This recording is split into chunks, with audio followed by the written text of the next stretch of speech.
Are you worried about your PLCs? Do you think maybe your teachers aren't getting the most out of them? Well, when I was a principal, I felt the same way.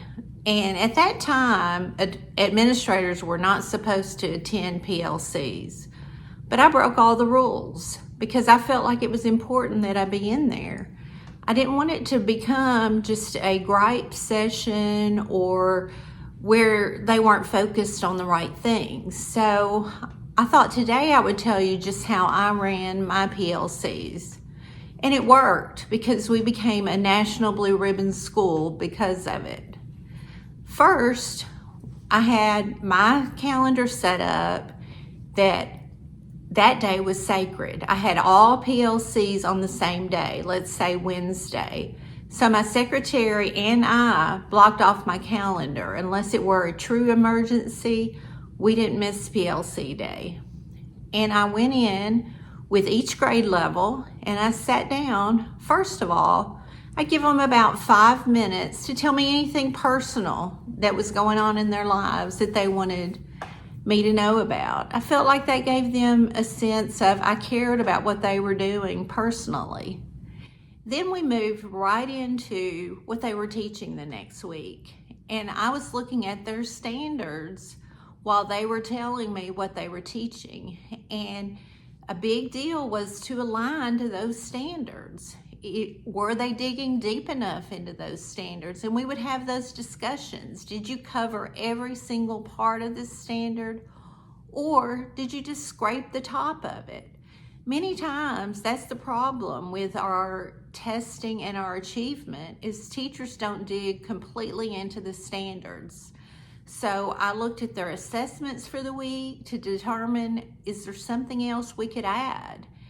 And we tried to make it as easy as possible. Sometimes we would take a ready-made worksheet or whatever they had, and we would do old-fashioned cut, type out a question, cut, and tape it on there before they ran it off for the kids.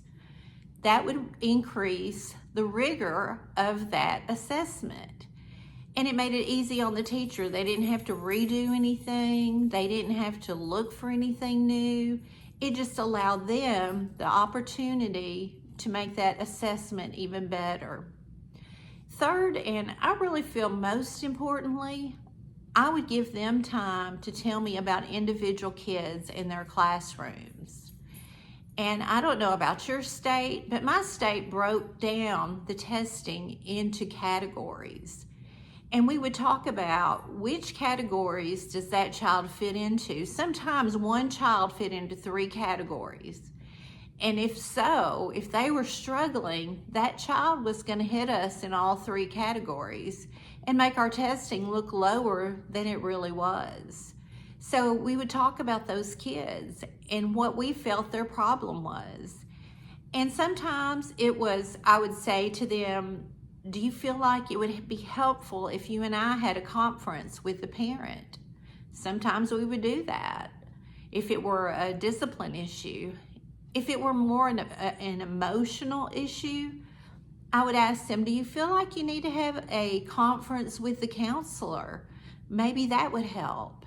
And sometimes they would agree, and so we would schedule that. But most importantly, we just looked at every child in the building that was struggling. And then the next week, we'd do a quick check-in. How did it improve once we had the meeting with Billy's parent? Did that make a difference or not? We would use all of our years of experience to talk about the child that may be in Miss Smith's room, but Miss Jones might have the very best idea of what could help Miss Smith to reach that child. So I felt like our PLCs were the heartbeat of the school. They knew it was important because I blocked out my time for it. They felt it was important because they were getting their needs met, because if a child was giving them a discipline problem, I was listening intently, giving them suggestions on what to try in class or whether or not that child needed to be written up to come to the office.